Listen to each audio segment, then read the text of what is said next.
ಎಲ್ಲರಿಗೂ ನಮಸ್ತೆ. ಇವತ್ತು ನಾನು ರಾಗಿ ಮುದ್ದೆ ಹೇಗೆ ಮಾಡೋದು ಅಂತ ತೋರಿಸ್ಕೊಡ್ತಾ ಇದ್ದೀನಿ. ಮುಂಚೆ ಕೂಡ ರಾಗಿ ಮುದ್ದೆ ಹೇಗೆ ಮಾಡೋದು ಅಂತೇಳಿ ಒಂದು ವೀಡಿಯೋನ ಅಪ್ಲೋಡ್ ಮಾಡಿದ್ದೀನಿ. ಬಟ್ ಅದು ಸರಿಯಾಗಿ ಕ್ಲಾರಿಟಿ ಸಿಕ್ಕಿಲ್ಲ ಅಂತ ನನ್ನ ಫ್ರೆಂಡ್ಸ್ ಸರ್ಕಲಲ್ಲಿ ಹೇಳ್ತಾ ಇದ್ರು. ಹಾಗಾಗಿ ಅದಕ್ಕೋಸ್ಕರ ಪುನಃ ಇನ್ನೊಂದು ವೀಡಿಯೋನ ಬರೀ ರಾಗಿ ಮುದ್ದೆ ಹೇಗೆ ಮಾಡ್ತಾರೆ ಅನ್ನೋದನ್ನು ತೋರಿಸ್ಕೊಡ್ತಾ ಇದ್ದೀನಿ.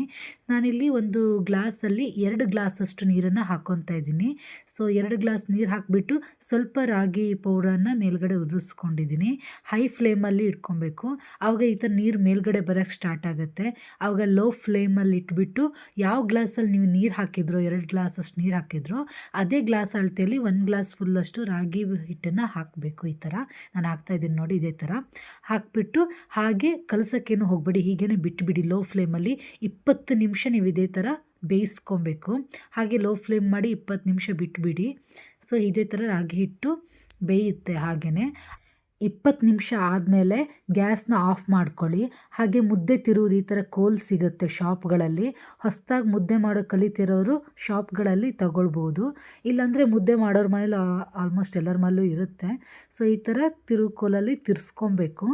ಈಗ ಹಿಟ್ಟೆಲ್ಲ ಇದೆಯಲ್ಲ, ವೈಟ್ ಪೌಡ್ರ್ ಕಾಣಿಸ್ತಾ ಇದೆಯಲ್ಲ, ಅದೆಲ್ಲದು ನೀಟಾಗಿ ಕಾಣಿಸ್ದಿರೋ ಥರ ತಿರ್ಕೊಬೇಕು.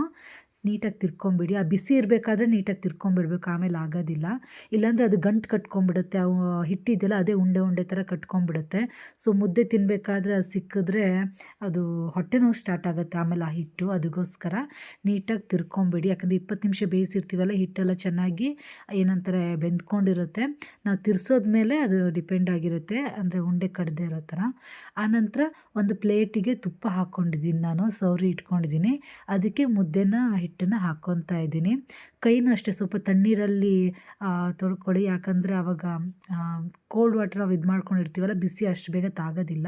ಹೊಸಬ್ರು ಹೊಸದಾಗಿ ಈಗ ಕಲಿತಾ ಇದ್ದಾರೆ ಅಂದರೆ ಸೊ ಬಿಸಿ ತಾಗಿದ ತಕ್ಷಣ ಕೈ ನೋವಾಗಿ ಸ್ಟಾರ್ಟ್ ಆಗುತ್ತೆ. ನಂಗೆ ಸ್ಟಾರ್ಟಿಂಗಲ್ಲಿ ಹಾಗೆ ಆಗ್ತಾಯಿತ್ತು. ಅದಕ್ಕೋಸ್ಕರ ನೀರನ್ನು ಸ್ವಲ್ಪ ಕೈಗೆ ಹತ್ತಿದ್ಕೊಂಡ್ರೆ ನಮಗೆ ಅಷ್ಟೊಂದು ತಣ್ಣಗೆ ನೀರು ಮುಟ್ಟಿರೋದ್ರಿಂದ ಬಿಸಿ ಅಷ್ಟು ಆಗಲ್ಲ.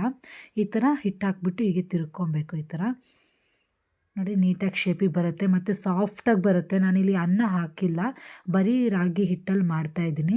ರೈಸ್ ಹಾಕಿಬಿಟ್ಟು ಕೂಡ ಮಾಡ್ತಾರೆ ರಾಗಿ ಮುದ್ದೆನ. ಅದು ಲಾಸ್ಟ್ ವೀಡಿಯೋದಲ್ಲಿ ನಾನು ಆ ಥರ ತೋರಿಸಿದ್ದೆ. ಲಾಸ್ಟ್ ವೀಡಿಯೋ ನಾನು ಹೇಳಿದಾಗೆ ನಮ್ಮ ಅತ್ತೆ ನಂಗೆ ಹೇಳ್ಕೊಟ್ಟಿದ್ರು. ಬಟ್ ಇದು ನಾನಾಗಿ ಕಲಿತು ಮಾಡಿರೋದು, ಈ ಥರ ಮಾಡೋಣ ಅಂದ್ಬಿಟ್ಟು. ಅದು ರೈಸ್ ಹಾಕಿ ಮಾಡಿರ್ತಾರೆ, ಇದು ಬರೀ ರಾಗಿ ಹಿಟ್ಟು ಹಾಕಿ ಮಾಡಿರೋ ಥರ ಸಾಫ್ಟಾಗಿ ಬರ್ತಾಯಿದೆ ನೋಡಿ. ಇದೇ ಥರ ನಾನು 3 ಮುದ್ದೆನ ಮಾಡ್ಕೊತಾ ಇದ್ದೀನಿ. ಆ್ಯಕ್ಚುಲಿ ಇದು ಮೀಡಿಯಮ್ ಸೈಜಲ್ಲಿ 2 ಮುದ್ದೆ ಮಾಡ್ಕೊಬೋದು ನಾ ಹೇಳಿದ ಅಳತೆ ಪ್ರಕಾರ. ಬಟ್ ನಾನು ಈ ಥರ ದೊಡ್ಡ ಮುದ್ದೆ ತಿನ್ನೋದಿಲ್ಲ, ಹಾಗಾಗಿ ನನಗೋಸ್ಕರ ಸ್ವಲ್ಪ ಚಿಕ್ಕ ಮುದ್ದೆ ಮಾಡ್ಕೊತೀನಿ. ಚಿಕ್ಕದು 2 ಮಾಡ್ತೀನಿ, ಒಂದು ದೊಡ್ಡ ಮುದ್ದೆ ಮಾಡ್ತೀನಿ. ಸೊ ಹಾಗಾಗಿ ನೋಡಿ ಈಗ 2ನೇ ಮುದ್ದೆ ಮಾಡ್ಕೊತಾ ಇದ್ದೀನಿ. ಮತ್ತು ಮುದ್ದೆ ಮಾಡ್ಕೊಳ್ಳುವಾಗ ತಟ್ಟೆಗೆ ತುಪ್ಪನೇ ಸವರಿ ಇಟ್ಕೊಬೇಕು, ಆ ಥರ ಏನಿಲ್ಲ. ಎಣ್ಣೆ ಕೂಡ ಹಾಕ್ಕೊಬೋದು. ಬಟ್ ತುಪ್ಪ ಹಾಕಿದ್ರೆ ಒಳ್ಳೆಯದು ಅಂದ್ಕೊಂಡು ನಾನು ತುಪ್ಪ ಯೂಸ್ ಮಾಡ್ತೀನಿ. ತುಂಬ ಏನು ಹಾಕೋದಿಲ್ಲ ಅಲ್ವಾ, ಸ್ವಲ್ಪ ಸವರ್ಕೊಳ್ಳೋಕ್ಕೆ ತುಪ್ಪ ಹಾಕೋದ್ರಿಂದ ನಾನು ಯೂಸ್ ಮಾಡ್ಕೊತೀನಿ.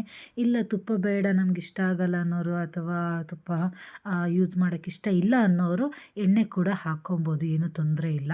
ಸೊ ಇದಕ್ಕೆ ಯಾವ ಸಾಂಬಾರಿಗಾದರೂ ಮುದ್ದೆ ತುಂಬಾ ಚೆನ್ನಾಗಿರುತ್ತೆ.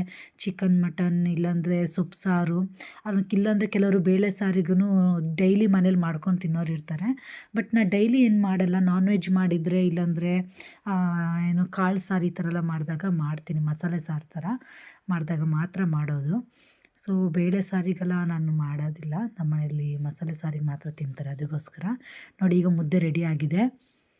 ಸೊ ಹಾಟ್ ಬಾಕ್ಸಲ್ಲಿ ಇಟ್ಕೊಂಡ್ರೆ ಯಾವಾಗ ಬೇಕಾದ್ರೂ ತಿನ್ಬೋದು. ನೋಡಿ ಮೀಡಿಯಮ್ ಸೈಜಲ್ಲಿ ಒಂದು ದೊಡ್ಡ ಮುದ್ದೆ ಬಂದಿದೆ, ಇನ್ನೊಂದು ಸ್ವಲ್ಪ ಚಿಕ್ಕಲ್ಲಿ ಬಂದಿದೆ. ಈಗ ಬಿಸಿ ಬಿಸಿ ಮುದ್ದೆ ರೆಡಿ ಆಗಿದೆ.